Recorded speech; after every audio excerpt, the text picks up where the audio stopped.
Hey there, we're Shannon and Jerry Arner, your hosts of the Arner Adventures podcast. We're a minimalist couple driven by intentional living and adventure. Burned out from the 24/7 grind of running our business, we traded the hustle and the bustle for something more meaningful. We parted ways with most of our belongings and moved to the coast. Listen along as we chat about life's challenges, share inspiring stories of those who have taken big leaps to live a life outside of the norm, and help you live with more intention and less physical and mental clutter. Each episode is a step toward doing and being just a little bit better for ourselves and the world around us. Life's an adventure after all. Join us for the ride. It's the Arner Adventures podcast. Hello everybody, this is Jerry. And this is Shannon. And we are back for episode 201 of the Arner Adventures podcast. Happy November, everybody. I hope that Halloween was fun and or maybe just boring, whatever it is that you wanted it to be. Yeah, I hope that November is starting off pretty well, because this is the first Tuesday of November that this is dropping like it's hot. Oh, yeah. No, definitely. And there's always that lull between Halloween and Thanksgiving when we just don't know what to do with ourselves, but we're going to give you a few ideas. That's right. Mm-hmm. Well, what are we talking about today, Jer? We're talking about the free wellness habits that we swear by. You know, a lot of people start thinking about wellness at the beginning of the year, but we're a little bit of a rebellious couple. We are. And I got to admit, there's days that some of these free wellness habits I swear at, but typically I swear by them. Mm-hmm. Yeah, you know, we've talked a lot lately with people about, you know, we announced at the last episode how in 2026 we are moving to a tiny home.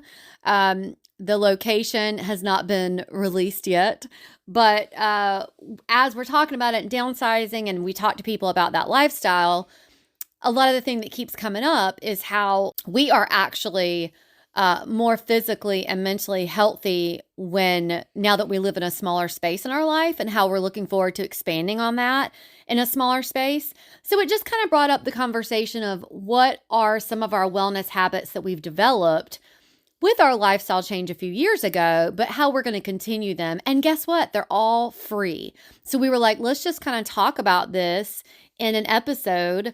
If someone is looking at just making some small changes to be, you know, just an overall more well person. I mean, we all want to live as long as possible, as healthy and happy as possible. So we hope that some of the things that we have found to be helpful are helpful to you. Yeah, we sure do. So everybody buckle up. We're going to drop this one on the floor like it's damp.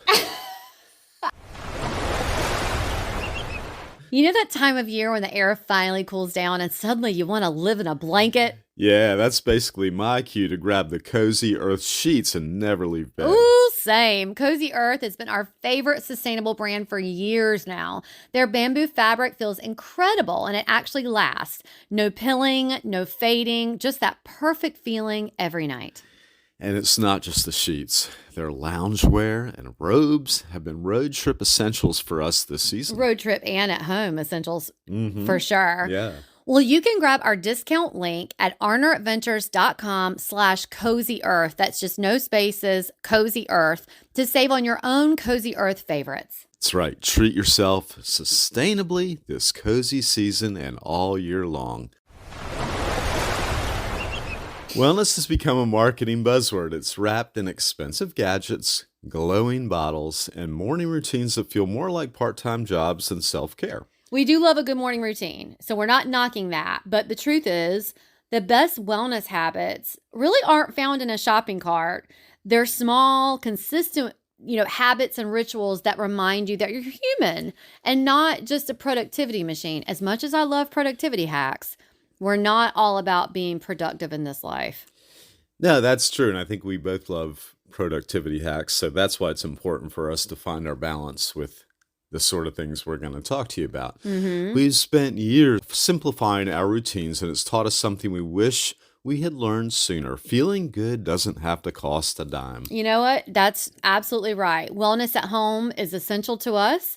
Wellness on the go is essential to us. But most of the practices that keep us grounded are entirely free. They require intention, time, a little bit of time, effort, but no dollars.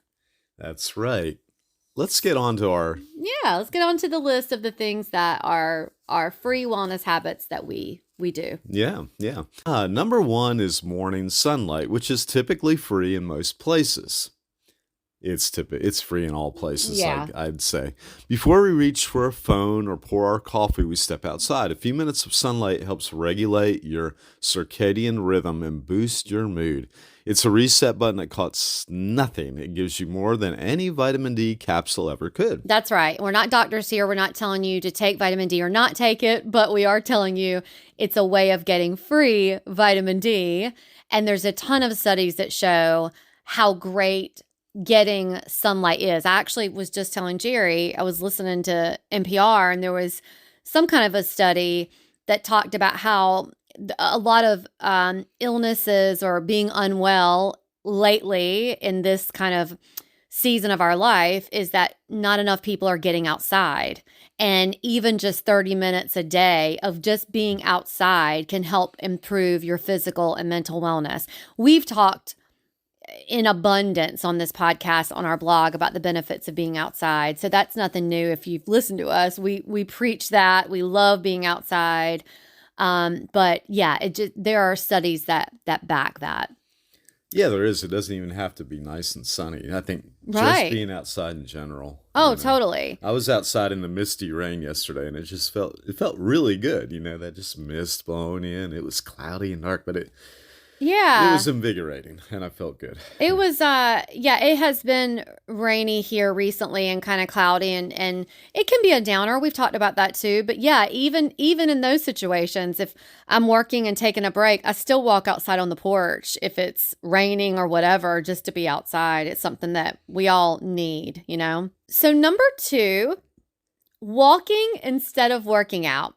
So this is something we do. We're not saying don't work out. We're not against exercise, but forcing ourselves into a rigid routine used to feel like punishment. Do you remember when we, for a short amount of time, joined a gym and we got up early a few times and went to that gym and we hated it? Do you remember that? I do remember that. And actually, I've done that on a few occasions in my life too, and I've never gotten anything out of what I've paid. Yeah, no, Yeah. me neither. And if you're a gym lover, oh my gosh, more power to you. That's wonderful. But we find that when we walk, especially being outside around the block, through town, whatever the day allows, it really helps to clear the mind, and it brings presence in a way that no gym membership can. We've talked too about the benefits of stretching in the morning. So on our morning walks, that's when we do that. We get our stretching done. It's all outside. It's just multitasking in the best wellness way. And it's just again, you don't have to do it in the mornings, but walking is something better for us, and has been really healthy for us to do. Yeah, and I've always generally liked to do any kind of exercise outside. To me, it just goes hand in hand with nature. A gym for me, and just for me in particular, steel, glass, and concrete just don't inspire me to. I agree. Yeah, I'm just gonna waste my time if you try to get me into a gym. So yeah, I have to be outside. I like to. We like to ride bikes and walk and that kind of thing. Yeah, we do. Yeah. Number 3, breath breaks. If the word meditate intimidates you, then breathe. A few deep inhales before responding to an email or starting a new task changes the tone of the entire day.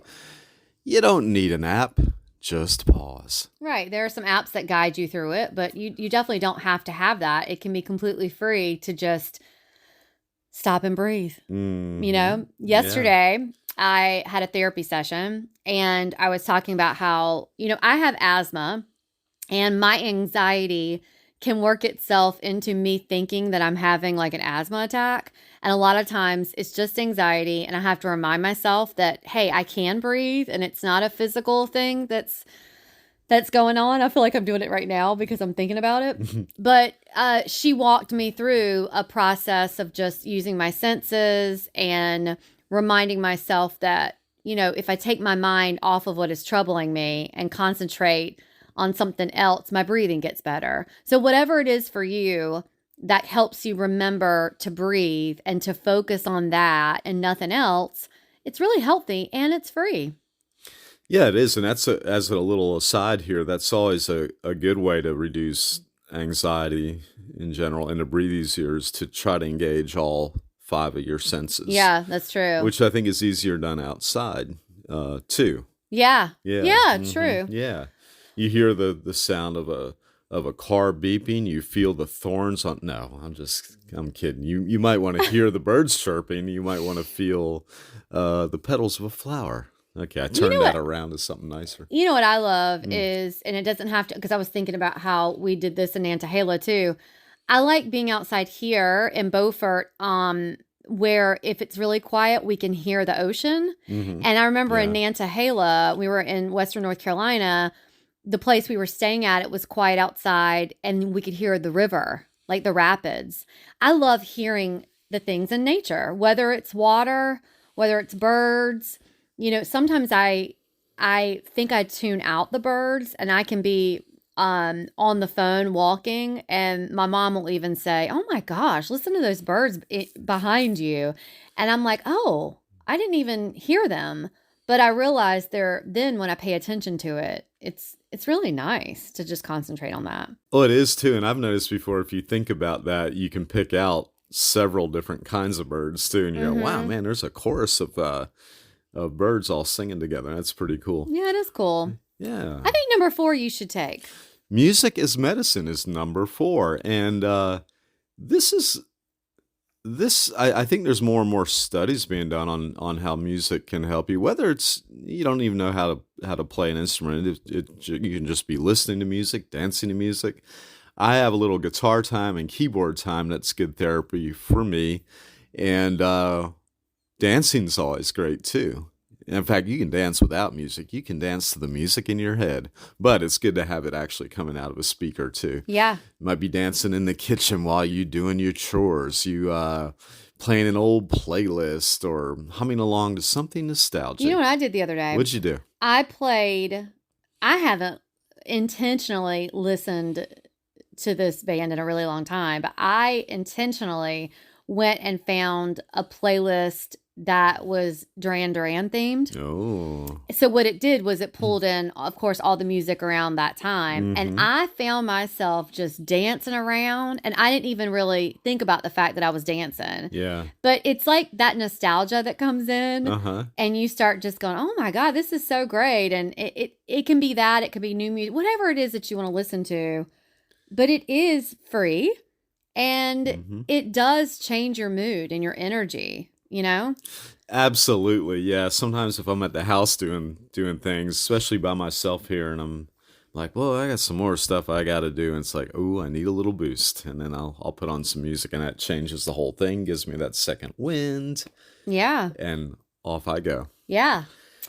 Well, number 5 is intentional screen time. So we used to fill quiet moments with scrolling. We can still get in these habits. Now we treat silence as sacred. So turning off notifications, we've talked about this a lot, leaving the phone in another room, do not disturb, whatever. It creates a mental space that we didn't realize we were missing. So when I say intentional screen time, what I do is, of course, with our business, I have to get on, my phone here and there. But what I do now is because I can get lost in the doom scroll, I set a timer and I say, okay, for the next 10 minutes, work on this on your phone or whatever. So it's very intentional. Or if we are watching something like, we want to watch a Netflix series or whatever it is, we're really intentional instead of just having the screen on in the background, like just to be there. So it's about having intentional screen time and intentional time without a screen. That's the wellness tip here, is just being very mindful about no screens. And we did have a digital detox challenge that is linked in the show notes that might help you if you want to be able to recognize if there's an issue with your screen time, that might help. But a great wellness tool is to be intentional about having no screen time and being intentional with the time that you do use it. Yeah, that's right. Screens are here to stay, and most of us, I think we complained about it a little bit, but they've worked their way into our lives where they're almost a necessity. So the best thing to do is try to regulate what you're doing with them and not get lost. Yeah. And, yeah, me, I tend to look at something I need to do, and then I go, how do they rank Duran Duran's best albums? And I'll go over that, and I'll look, and I'll have 5 different sources all of a sudden, and I'm going like, why is that one at number 3 and then number 1 on the... And anyway. Or then I'll go, what is Simon Le Bon doing these days? How old is Simon Le Bon? Uh-huh. Is he still alive? Is he a grandfather? What's going on? And then I get into these rabbit holes. Me too. And I go, isn't it funny there was 2 Taylors and they weren't brothers? Yes! Yeah. Yes. Mm-hmm. Okay. Anyway, number 6, connection over consumption. Real wellness doesn't come from what you buy, but from who you share your life with. True. Boy, isn't that? Yeah, that sure is true. Sitting with friends, calling a loved one, or even talking through something challenging together does more for your well-being than any self-care trends. Yeah, I have found that if it's about something you and I are dealing with and I'm ruminating in it, right? Mm-hmm. I have found if we just sit and we talk about it, I feel much better. Yeah. Because it's like we can have a plan almost, or it's just someone else who is sharing the burden, or if it's something that you are sharing an issue with someone who it has nothing to do with. Sometimes it's just good to get it off your chest, like therapy, Mm-hmm. Yeah. But it is good to connect with people in a physical sense and not just, in the social media sense. It's good to just sit down or meet somebody for coffee. That I did that recently. I met somebody for coffee that I haven't talked to in a long time, and it was just so nice to sit and have a physical conversation with someone and connect in that way. It's really good for your wellness. Oh, it is. And it's easy for people nowadays to just get caught up in a digital communication world and forget that face-to-face, there's no replacing that. Right. Yeah. Well, all of this is a mindset shift, right? Mm-hmm.